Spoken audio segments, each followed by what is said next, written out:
Welcome to my YouTube channel. Kung bago ka lang sa channel na to at true-blooded Aldab Nation ka, tama po ang channel na pinuntahan mo. Kaya considering na po kitang bagong subscriber. At huwag mong kalimutan pindutin yung bell para lagi po kang updated sa bagong video na ilalabas ko. Salamat po sa iyong pag-click sa channel na to. Welcome back mga ka-Aldab. Ito na naman po ang inyong lingkod, si Mr. Destiny. At syempre panibagong video, panibagong update na naman po tayo. Medyo matagal-tagal nga po tayo nang huli tayong nag-update kina Mengay at kay Alden Richards. Sabi ko nga po sa inyo, may mga bagay-bagay po na syempre mas priority po natin. Sabi ko nga dun sa mga nagre-react at nagko-komento po, kapag hindi tayo nag-update, si Mr. Destiny na andito lang po ako, hindi tayo mawawala at hindi po tayo magbabago. Gaya nga po ngayon mga ka-Aldab na ang update natin sobrang busy nga po ni Alden Richards dahil nga po magpupunta ito sa ibang bansa. Ito nga po yung October mga ka-Aldab. Bakit nga po ba na mas laging prioritize ngayon ni Alden Richards yung mga ganitong bagay? Yung mga concert na kung saan nga po nagmimistulang may di po ba? Bagamat nalugi nga po si Alden Richards sa huling concert niya sa Eraserhead ng milyon. Ito po yung ang laki ng binayad niya. Di po ba? Pero sabi nga po niya, sulit naman daw po yung gastos niya. Di baling nagbayad ng malaki na-remake nga naman po ang Eraserhead. Di po ba? Hindi, real talk to mga ka-Aldab. Kaya sabi ko nga pagdating sa mga concert, hindi na po nagaano si Alden Richards. Kaya lang syempre may mga bagay-bagay po na sa ibang bansa yan Di po ba? Sa Amerika yan. Mas gusto talaga ni Alden Richards yung family bonding na walang masyadong maraming Pilipino na nagbabantay po sa kanila. Common sense na lang sa mga hindi nakakagets, nakakaintindi ng sinasabi ko patungkol nga po kina Mr. and Mrs. Paul Carson. Sabi nga ng iba, magbabakasyon din daw po si Alden Richards. Sabi ng mga main fanatics, eto nga po raw October. Common sense na lang po mga ka-Aldab, di po ba? Bakasyon, sasabihin nila bakasyon lang dito sa may Pilipinas, hindi aalis ng bansa. Pero mantakin mo mga 1 linggo, 2 linggo, hindi makikita, 1 linggo mahigit, ganito ganyan. Ngayon pa lang po, hindi na po nila nakikita si Mengay Ang lalakas po ng loob na mag-react sa social media. Ang lalakas po magsabi na, kumbaga, itigil ko na raw po yung pagbibigay ng update kina Alden at kay Mengay. Sila nga po hindi po nila nakikita si Mengay At sinasabing maraming teleserye pa po ang gagawin ni Alden Richards. Hindi na po. Marami pong project ngayon nag-aantay kay Alden sa labas. Kung nakakontrata po siya sa GMA Network, hindi siya papayagan. Halos ang daming endorsement po na sandamakmak ang pumupunta kay Alden Richards. At yung kabilang istasyon, ang kasama niya sa Sting. Pansin nyo, ito yung pagkakaiba. Pasensya na po kung bakit ko to paulit-ulit na sinasabi. Dahil ganun din naman po kasi tanong nila.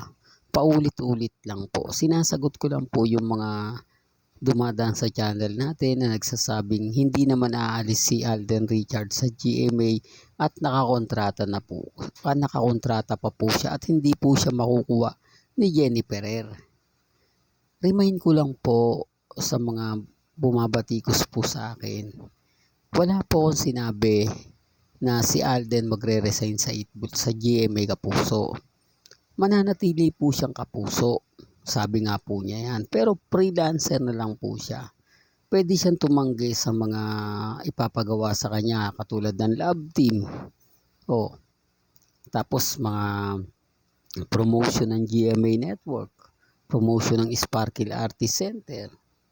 Dumidepende na po yan sa schedule ni Alden. Ibig sabihin, tumatanggi na po siya. Hindi na siya katulad ng dati, o punta ka rito, o nasunod-sunuran po si Alden. Ngayon talagang iba na yung katayuan ni Alden Richards. Pansin nyo, hindi niya na masyado napopromote yung All Out Sunday. Samantalang diyan po siya, siya po yung nag-ano niyan, ng mga panahon ng kasagsagan pa ng Aldab Nation na pinaghihiwalay po nila. Naandyan lagi si Alden, rehearsal, tapos tuwing linggo, yung tipong parang ginawang Sunday pinasaya. Pero wala, hindi nag-click dyan si Alden.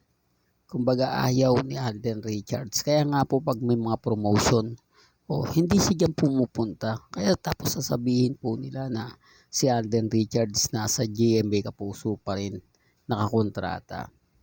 Kaya pag sinasabi kong freelancer, maraming affected. Totoo naman po, at sa Itbulaga po, kung sakasakaling matuloy na itong pag-uusap nila ni Jenny Ferrer, tape artist lang po si Alden doon. Hindi siya babayaran gaya ng ibang nakakontrata. Ang ibig sabihin nun, mga kaldab, kung kailan lang siya naandun, saka lang siya babayaran. Kaya nga po tape artist Hindi nagigets ng, ayaw po kasi nilang pagsamahin si Alden at si Mengay. Ayaw po kasi nila na muling magsama ang Aldab Nation. Sabi nga po nila baka ito daw po yung kay Bimbi at kay Aling Maliit, kay Raisa. Depende po sa sitwasyon hindi po natin alam. Ang importante lang naman po, mga kaaldab, ang pagbabalik ni na Alden Richards at ni Maine Polgerson. Yun naman po yung gusto ng Aldab Nation Mababaw lang po ang kaligayahan ng fandom. Makita lang po namin na magkasama sina Alden Richards at Maine Polgerson. Masaya na po kami kahit anong sabihin nila. Sa mga interview po na napapanood ninyo, sa mga nakikita nyo sa social media, talagang hindi na po talaga pinag-uusapan pa.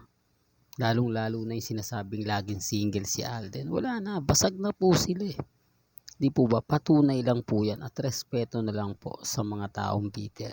At kay Mengay naman po, hanggang ngayon hindi pa rin po ba nila alam na hindi naman po talaga totally umuwi si Mengay sa Quezon City. Very real talk, mga kaldab. Tanungin nyo na lang po yung mga staff ni Congressman Arjo. Ito na lang po para malinaw.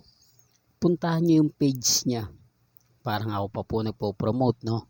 Puntahan mo yung page po nila ni Congressman sa District 1. Ang dami pong mga post doon na talagang nagpapakita ng pagtulong ni Congressman sa mga taga District 1. Pero wala po doon si Mengay.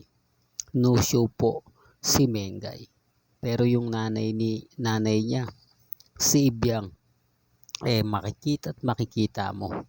May mga video pa nga po yan na ipinopost sa kanyang Instagram na nagsasayaw po sila ng mga taga District 1. Kaya nga po tinatanong asan si Maine? Hindi siya makapagsalita. Hindi niya magawang sagutin. Bakit? Po ba? Common sense na lang po sa mga hindi nakakagets o nakakaintindi ng sinasabi ko at pinapaliwanag. Basta sa akin lang po kasi, mga kaaldab, maging updated lang kayo. Yun lang man po yung importante sa akin. Kung ano yung mga nangyayari, nagaganap ngayon sa Instagram, sa Twitter, sa Facebook. Punta lang po kayo sa channel ni Mr. Destiny. Dito, pag-uusapan po natin yan. Po ba? Well, hanggang dito na lang po ang ating latest updates. Kaya kung gusto nyo pa po ng pinaka-latest at sariwang update, abay tumutok lang po kayo dito po sa channel ni Mr. Destiny para updated kayo sa mga bago at sa mga latest na i-upload po natin maya-maya lang. Kaya kung bago ka lang sa channel na to at isa kang true-blooded Aldab Nation na nagmamahal kina Mengay at Isoy, tama po ang channel na pinuntahan mo. Kaya consider na po kitang bagong subscriber. At huwag mong kalimutang i-share ang mga video po natin sa mga mamis, sa mga titas, at sa mga sinyon. Hanggang sa muli, salamat po sa panonood at pakikinig.